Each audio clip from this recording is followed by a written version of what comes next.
There we go. What up, nerds? Welcome to the Nerdy Narrative. For those of you who might be new to the channel, my name is Leslie Smith. Welcome, glad to have you. If you have not seen any other videos on this channel, it's a reading channel. This is where I come to talk about all of the things that I read, and today's video is just an opportunity for me to share with you all the things that I have been reading over the last week. So I like to start with a featured review, just the one book that I finished and had me sitting down to talk about it and make this video. That is The Source, which is the third book in the Necroscope series by Brian Lumley. Now, if you are going, wait a minute, I don't know anything about the first two books of the series, I got you covered, fam. I will link in the description below and have in the cards my non-spoiler review for book 1 of the series. And I don't think I made a dedicated review for book 2, but I did talk about it in a weekly wrap, so I can find that, link it for you as well. But that doesn't mean you have to run off yet. I will also have timestamps in the description box, so if you want to go through and check out a later portion where I'm talking about what I'm currently reading, because those are going to be my upcoming reviews and what I plan to read next. Now, for those of you that are still you want to hear about my experience with The Source, it is a vampire series. It blends thriller, horror, fantasy, science fiction. Oh my goodness, just all of my favorite genres blended into one fantastic series. Now, it is dark, so if you are someone that you like your vampire sparkly, you may not enjoy this series. But for those of you who love vampires because of how dark and gritty and depraved and just creatures that just do everything to excess, this one might be for you. Now, this book was originally published in January of 1989. It does hold up. It takes place, the series starts in the Cold War, actually, and we have our main characters from Britain and Russia, and they end up, these enemies have to work together because of vampires. Now, The Source, book 3, is where Harry Keogh, our main character, is the Necroscope, which is where we get the name of the series, and a Necroscope is someone who can speak to the dead. Not force them, not a necromancer. Don't get the two confused. They're very, very different. The dead love Harry. They love to talk with him and share with him, especially if they've been murdered and they're looking for revenge. Who better to help them get it than Harry Keogh?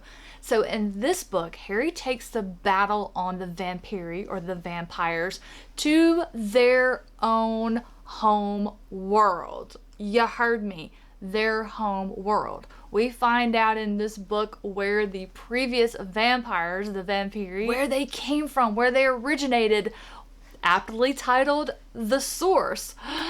The creatures that are discovered there, just some of what these vampiri, what they're capable of. We only touch the iceberg of that. The rest of the series gets into it deeper, and I just love it. I had so much fun with this reread. I don't know if I mentioned that earlier. This is a reread for me. I am just loving it. It was sparked by my friend Nico from Nico's Book Reviews. He did an experiment where he wanted to read books outside his comfort zone, and this was one suggested to him, and it just brought it back to my attention, and I thought, what a great time for me to jump back in and reread this series. And because this is a reread for me, and I have read these books many, many times, I chose to go the audiobook route solely for this one because I do remember a lot of it, and as I'm listening to it, I remember things. And right when I got to the beginning of this one, I was like, oh, all of this stuff happens in this book, and I just could not put it down. Yes, I gave it 5 stars, and we're going to get into it, but the audiobook narrator, for those of you who are audiobook fans, is James Langton, and he does an outstanding job with this series. All of the voices, all of the accents, even for the vampiri themselves, all of the denizens of their home world, he just gives them all such a different dialect, accent, and emotion. Oh man, when he voices the vampires, whoo, he just gets so guttural. They just could not have picked a better narrator for this series, in my opinion, and I really hope he continues to narrate the other books in the series. Now let's dive into why I gave this book 5 stars, which I used the call pile method to determine star rating. It ranked a 9.28 out of 10 for call pile, which equals out to a 5 star. I'll have the link to how call pile works, but it basically breaks the book down into 7 different categories. You go through each category, you rate it 1 through 10, you average it, and you get your star rating and your call pile rating. Every single one of these categories scored an 8 or above. I believe most of them got a 9 or a 10. Let's start with the characters. Brian Lumley strikes the perfect balance between advancing the plot, having action, building suspense, and developing his characters. He doesn't develop them all at once, and as I mentioned earlier, this is just the tip of the iceberg with the vampire. We get so much information about them in each of these books, but it's just a tantalizing appetizer when you're looking at a whole picture, which I know what that whole picture is, being as this is a reread. So I'm just reveling in how well, how clever, how brilliantly written these books truly are on a reread. So the vampiri were the main focus, getting all of the growth and development in this one, although we do also get introduced to the travelers of their home world, the humans who live there that are, as their name would suggest, they have to travel constantly in order to stay on the move so that the vampiri, when night falls, cannot find them. The world is divided in what feels like 2 hemispheres. We've got Starside, where night hangs around for a lot longer time, and that's where the vampires have their castles, their areas, if you will. And then on the other side is Sunside, and that one, I believe, if I remember correctly, days last for, I think, like 45 hours. Time moves differently between that Earth and our Earth, and how it is that this doorway that is between these worlds, how that is just discovered and accidentally created, and how those work, all of which I think would really appeal to those of you who also enjoy reading in the science fiction genre. The vampiri themselves are almost like scientists because they experiment on the people that they take for food. They have these vats in the bottoms of their areas where they will take people and they'll put them in there and they will change them into things like creatures that can fly. They will make them into warriors. Even if you happen to be a human that they decide to make you into a vampire, that doesn't make you safe, not from these vampires. They will just as quickly sacrifice one of their own as anybody else, which just makes them so unpredictable, which is what I feel a vampire, that's how I feel that they should be. As I mentioned when I talked about the previous 2 books, Brian Lumley's writing is just absolutely brilliant. It is astonishing to me that he has not been more recognized for this series than he has been. I mean, he has won a lot of awards, don't get me wrong, but I don't understand why his series is not the unit of measurement. When somebody sits down and says, I want to write a really great vampire series, I would, if it were me, I would be sitting down and looking at the Necroscope series going, okay, how could I do something this awesome on this big of a scale? Not copy, but, you know, take inspiration from, make it your own, make it something different. Leads me to why I'm not an author. I do not possess the level of creativity, the level of brilliance, genius to be able to top something like this series. Hands down, The Source is my favorite of the first 3 books in this series. And whenever I talk about the first 2 books, I mentioned if this is one you're thinking about trying, you're not sure, I always say get the first 3 books from your library to test them out, because you really need to get into this one to get a feel of where this series is going to go, how big the scope is. World building on this scale, I just haven't seen in another science fiction series other than The Expanse. All of the different elements that Lumley blended to make this series what it is what I think it would have it appeal to so many different types of readers. There's so many different things to entertain you, to keep you interested, especially those of you who are like me and you enjoy rereading, because when I read a series for the first time, I'm usually focused on one thing. But for example, this time when I'm rereading it, it's the science fiction elements that I seem to be focusing more on, just how this Mobius continuum works that Harry uses. Oh my goodness, the time travel part of it is so good. It's not just time travel, it is space and time travel. The intrigue is gonna have you not being able to put this one down, especially if you're listening to the audiobook. I listened to this book every chance I got. I was doing all kinds of extra cleaning around the house. I was going on long walks around the neighborhood with the dog. I was cooking all of these meals that would take a while just so I would have an excuse to put my headphones in and listen to more of James Langton unfolding this tale for me. I cannot wait to continue listening to this series again on audiobook, except I'm gonna have to wait. The only place I can find the audiobooks are on Audible.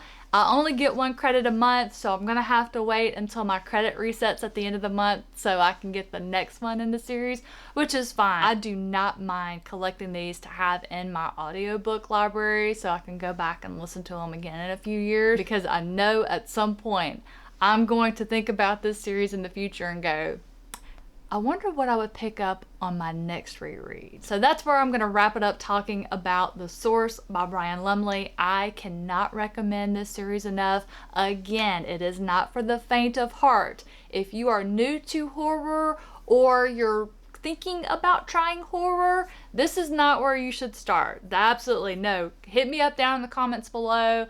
I'll ask some questions, see the other kinds of stuff you like, and I can give you some recommendations on some of the lighter side of horror.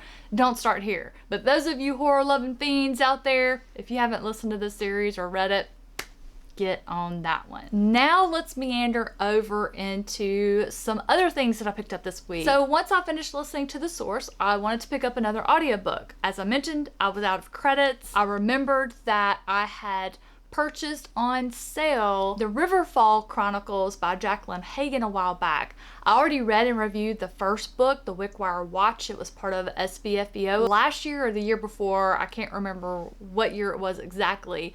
Loved that book. I'll link my non-spoiler review for that one. So I thought, you know what? I'll pick up the second book and start listening to that one, which is called Spider Key. This is a fantasy mystery series. The first book, I would actually go so far as to say it was a cozy mystery. Really enjoyed it. Absolutely loved it, actually. So I dove right into this one. It is also narrated by the amazing Wayne Farrell. Just loved listening to him again. Unfortunately, I did put this one down around the 20% mark. 20% is usually how much I give a book before I make the determination if I'm going to DNF it or if I'm going to continue. And what got me with this one is there was no recap, at least not on the audiobook. No recap. We dive right into where the last book left off. The problem with that is it's been a year or two since I last read that one. While the first 20% did shake loose a few things, it wasn't enough. I had forgotten way too much to be able to make sense of what I was listening to, and I was just not enjoying it. And I was like, okay, I just need to stop, re-listen or reread The Wickwire Watch, and then pick up book 2. And I know now I need to put this on my calendar when I can read all 3 books very soon, very close together. So it's not a DNF, it's a not right now. It's a I'm putting it down until I can fit a reread in of book 1 and then just continue the series. And then just to quickly hit on the things I'm in the middle of reading. Still working on One Piece Volume 11. I have just been dragging my tail through this one. I've read a couple of chapters since I last updated y'all, but I've been just sinking all of my time into Ships of Merior. This is not a book you can speed read. There's just too much going on. There's too much to enjoy. There's too much to pay attention to. It's very involved, and the focus is on 2 of my favorite characters, and I'm just not willing to miss anything. So I've been easing through that one. I'll have it done in a couple of days, and since the Spider Key wasn't working for me on audio, I decided to continue listening to the Dublin trilogy, which is a crime thriller series featuring Bunny McGarry. Takes place in Dublin. This is a series by Queeve McDonald, and I just absolutely adore this author's work. I have read the first 2 books in this series. I have non-spoiler reviews for those. I'll link them down below. I've already been laughing, but the current book, and I'm reading these in chronological order this time, and the 3rd book in chronological order is Firewater Blues. Bunny has already gotten himself in trouble, and I'm not even 2 chapters in. Just already having a good time with that one. What am I going to pick up next? I have an anthology here, an Indigenous dark fiction anthology, edited by Shane Hawk and Theodore C. Van Alst Jr. It's called Never Whistle at Night. I bet a lot of you have already heard about this one, and you may have read it. If you have, please let me know in the comments what you thought about it. It's the book club pick for a local bookstore, a new one that's opened up, and it meets in a couple of weeks, so I need to get a move on reading this one. It'll be my first time visiting the store, going to a book club. I'm just gonna bust up in there and be like, yeah, I've never been here, but I'm gonna show up for your book club, and hopefully they'll let me do a little shopping too. Actually, I just need to go ahead and plan on getting there early. In addition to Never Whistle at Night, I have a beta read that I'm gonna be getting into. It's by Stephen Aryan.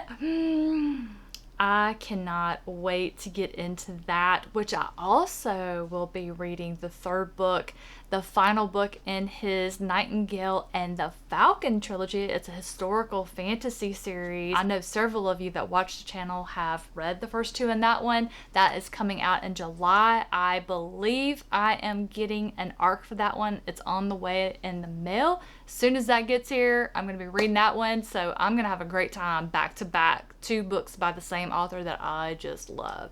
So that is it. That's all I have for y'all today. Hope you enjoyed hearing about The Source by Brian Lumley. Hopefully some of these other books that I'm working on or about to work on are ones you're excited about hearing. So if you don't want to miss when I post about those, hit that subscribe button on your way out, and that way it'll pop up in your feed as soon as I have it ready. Thank you so much for watching. Have a fantastic rest of your day, and I will catch you in the next one.